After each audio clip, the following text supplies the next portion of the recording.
from M&T Bank Stadium in Baltimore, Maryland.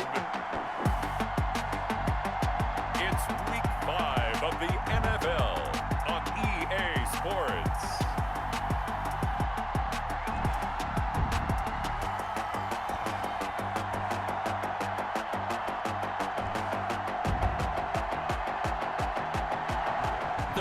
Falling, the fans are soaked, but here's the bottom line. We've got football at M&T Bank Stadium in Baltimore, Maryland. Today, we've got a good Week 5 matchup in store here between the Cincinnati Bengals and the Baltimore Ravens.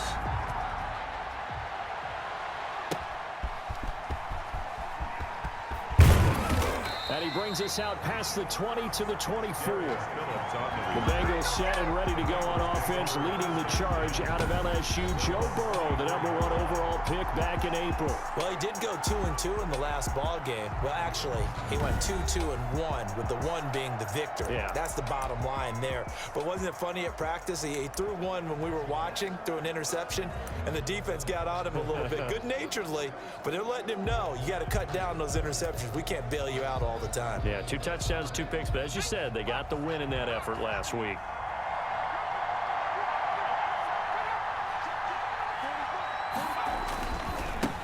A first carry here for Joe Mixon. 4 yards the result on the first play from scrimmage. Second down. The numbers for Mixon last week: 15 carries, 62 yards. Are we playing old school football now? We've got the top 10 rusher in the league. He's sitting at number 10, but he has a chance to move up with a big-time game. So expect that offensive line every time they go to the bench and tell the offensive coordinator, let's run the football. On second down, Burrow. Throw left side complete. That's Boyd. And brought down, but not before reaching the 45-yard line. It's a pickup of 17 and a first down. Nice job there by Tyler Boyd, finishing off the connection on the throw. Over 1,000 yards receiving each of the last 2 seasons, with 90 catches in 2019. Was thought to be a complimentary receiver, but with A.J. Green out much of the time, he became a reliable and consistent target. There he goes, right side. And all the way in for a Cincinnati score. Touchdown. Joe Mixon, his first touchdown on the year. And the Bengals are going to take a first-quarter lead. Bottom line, when you play a runner with these talents, you've got to be able to wrap up and get him on the ground. Or the first person who gets there, hold him up long enough for the next wave to get there and get him down. Otherwise, he will continue downfield and find pay dirt. And we'll see if this rain affects the team's decisions going forward, but they kick it here, and it's good. So they only needed 3 plays on that drive. And it all culminated in the touchdown run coming from Joe Mixon. Taking it about the 1. And he'll be stopped up at the 25. Over first and 10 at their own 25-yard line.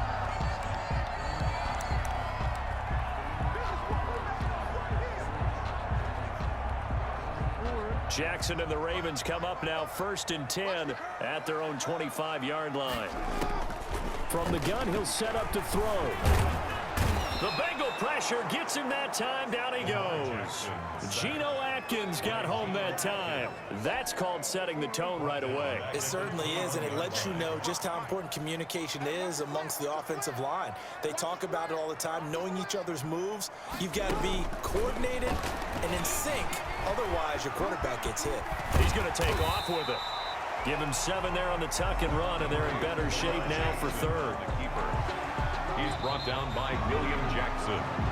After 1, 7-0 on EA Sports. With the score, Bengals 7, Ravens 0. On third down, Jackson forced out to his left. He may try and run for this. And he'll be taken down, but not before they work it across midfield. Big yardage there on the scramble. It gets him a first down. Now that definitely hurts because the mindset is getting a 3 and out there, and they don't get it done. They give up the scramble and a pickup for a first down. He's going deep for Brown. And incomplete there, almost picked off. That's one you maybe expect your roaming free safety to come up with. But it's second down. It's on the coverage.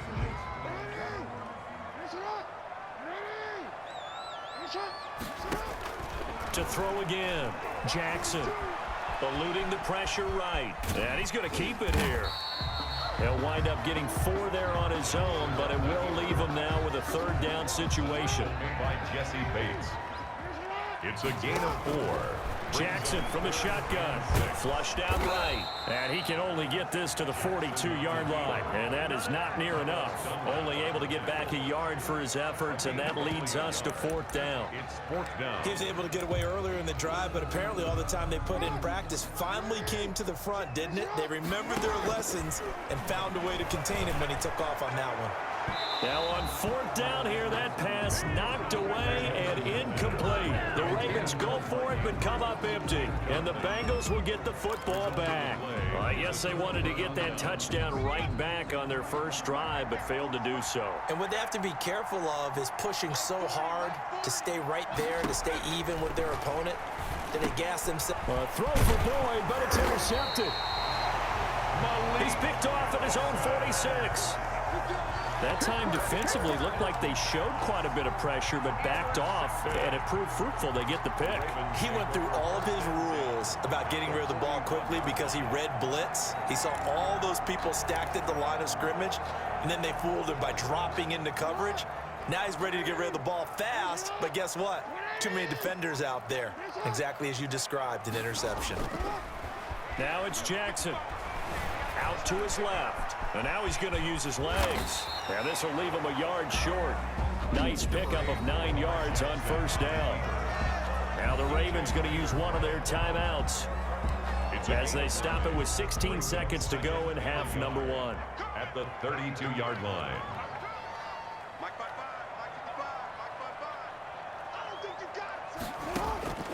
Throwing again on second down. Jackson. Incomplete, but a penalty flag is down in the backfield. Let's get the call. Offense.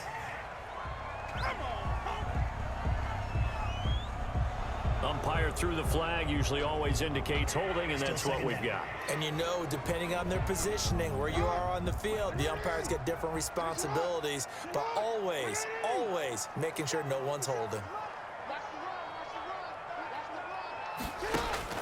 Now Jackson on second down. And that is incomplete, stopping the clock with 5 seconds to go. Mark Andrews, incomplete. Brings up 3rd down and the 11th. An incomplete pass on that last play, and that means they'll need to come up with something here on 3rd down. Final play of the half here. It's Jackson. He uncorks it for Snead. Got a man, it's caught at the 6-yard line. And he takes it down deep into enemy territory. So we have reached halftime here, and it's the visiting Bengals out in front. As we'll send you down the coast now to Orlando, that's where we find Jonathan Coachman, ready with our EA Sports Halftime Report. Coach. All right, Brandon, we'll get back to you guys in a bit. But first, let's take a look around the NFL here on this first Sunday of October. We now proceed to the start of the second half. We'll start up in the Steel City, Heinz Field in Pittsburgh. And it's the Steelers who are out in front. Ben Roethlisberger has thrown a couple of touchdown passes. And he'll take it up past the 25 to the 26-yard line.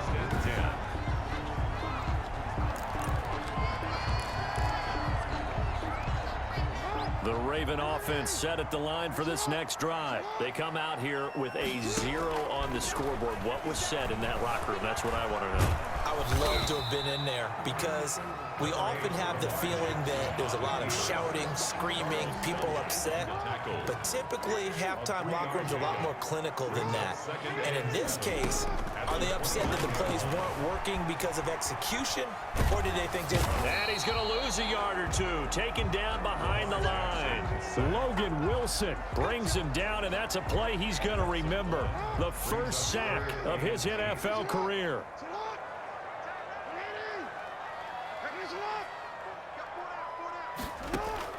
On 3rd down, Jackson. And he's going to drop this off to his fullback. And he slips up past the 45 before being tackled. A big one there for the Ravens. It goes for 18. That's a play that will likely be forgotten when you talk about big moments in this game. But plays like this are critical to keep drives going. And if points result, we'll call this play significant. A battle for it, and it's intercepted.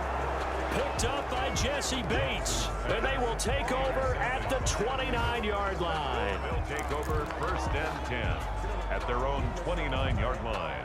The Bengals drive about to get going. A tale of two extremes already in this game. A touchdown pass on their opening drive followed by an interception last time out. Now, it sounds like things balance out, right? What's that mythological thing that we do? If you have a candy bar, have a diet soda with it, it balances it out. And we know that's not really true, right? Because the interception, that sting lingers a little bit longer. Got to come out now and put together some nice plays. Again, it's Mixon. Just a couple on the pickup there, and now it's 3rd down. And this is an absolutely big 3rd down that's been set up here, partner, and there's no other way to put it. The defense has to get a stop here if they have any hopes of winning this game. Pastor, you said big 3rd down. I'd put the word big in capital letters here. Once again, they run with Mixon, and he is going to have the 1st down, and that is going to suck the life right out of this crowd. They're able to convert with a gain of 4. I like that run right there, partner. Not the flashiest run, not the one that's going to break for big yardage, but he understands the situation, and taking care of the football, paramount, and he got it done. Nursing that slim lead, you're exactly right. Hold on to that ball. Mixon with a 1st down carry, and he'll be brought down just shy of the 45. Now the Ravens going to use one of their timeouts as the clock will stop with 33 seconds remaining. At the 44-yard line. The 1st down run got 5. Here's 2nd and 5. Burrow going to give this to Mixon. And he's going to have to protect the football and take his lumps here at this stage of the game as they stop him behind the line. The Ravens going to use the 2nd of their timeouts as they get it right at the 32nd mark of this 4th quarter.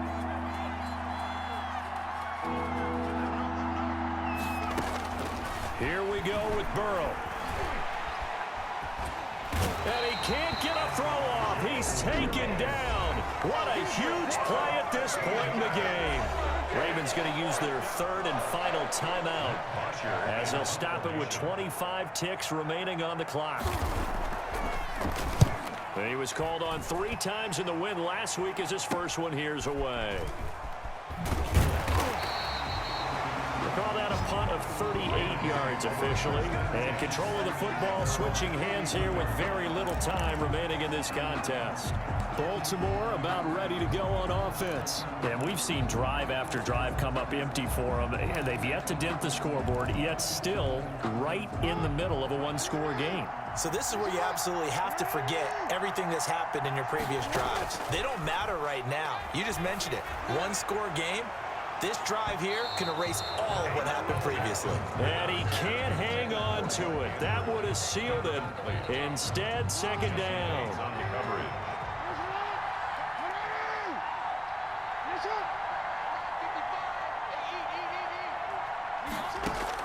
They'll look to throw.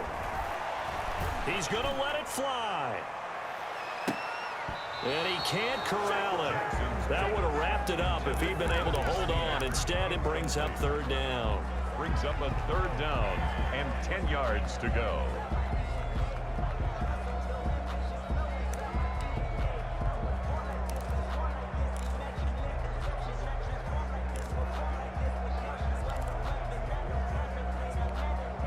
So back-to-back incompletions, and that has him staring at a 3rd and 10.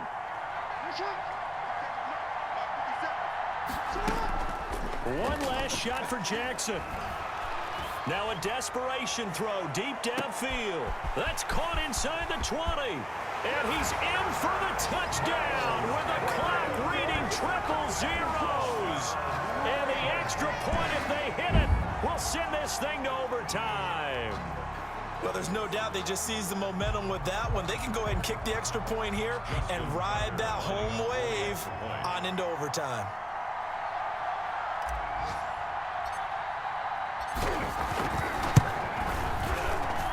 And we are tied here in the fourth quarter.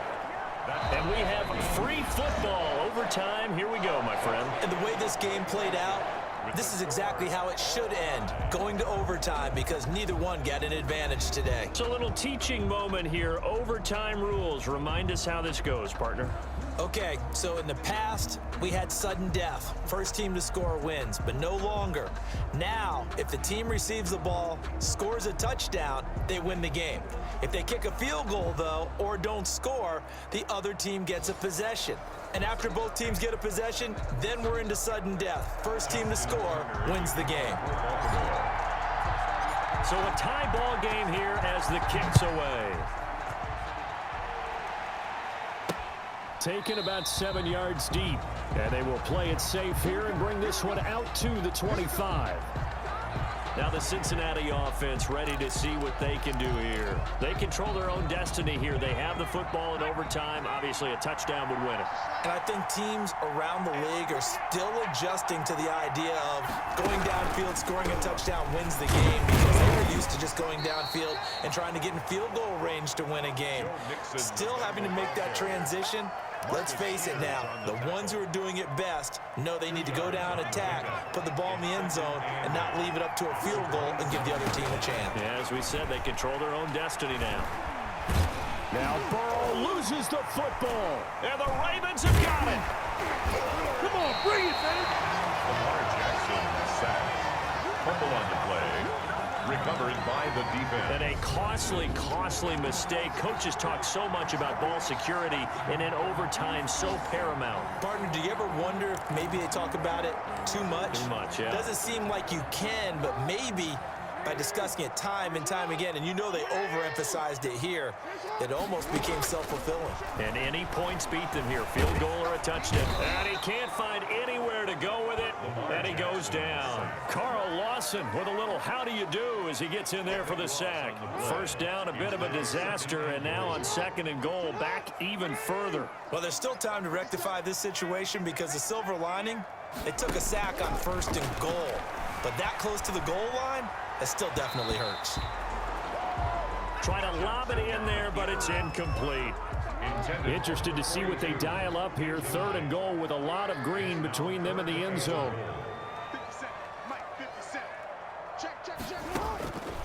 From the gun, it's Jackson. Oh, and it's intercepted. Picked up by Jesse Bates. Jackson's pass.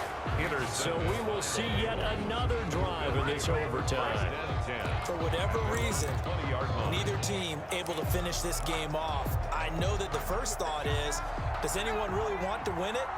But I think that they both desperately want to win it, and sometimes you force things, and that leads to errors. Well, it's out there for the taking. We'll see who can do it. Now another timeout called for by the offense. They'll be left with just one remaining here at OT. Still a few inches short of a first down as they come up now on second down. Out of the gun, it's Burrow, and that is incomplete. A lot of force bearing down on him there. He could not hang on. It's third down. He was covered by Patrick Queen. An incomplete pass on second down leads us to third and inches. From the shotgun, Joe Burrow. He'll drop this one down to Mixon. And he is going to have a Bengals first down as they're able to move the sticks with a gain of 4 on third and inches.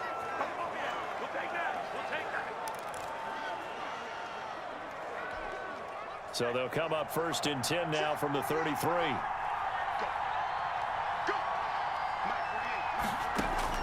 To the air again, Burrow. Open man is Ross, complete. And he'll be taken down, but not before they work it across midfield. Well, how about this? The very, very rare tie that we just witnessed. Hard to believe.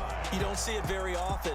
A bonus period of football, yet both teams go home a little bit unsatisfied. Well, Charles, the forecast called for rain throughout the entire game, and we got rain throughout the entire game. But these two teams, they had fun getting dirty out there. They love the slop. Did you trust the forecast ahead of time? Or are you one of those guys that's skeptical about it? Or did glad you trust it. But when I saw just a big blob of green on the radar, I said, okay, let's trust. Yeah, and that's why I'm glad you took my advice. Got your notes laminated, because, you know, open air booth, that rain can affect us as well, although not as much as the guys on the field. But let's face it, it's kind of fun to watch these types of games, isn't it? It is. By the way,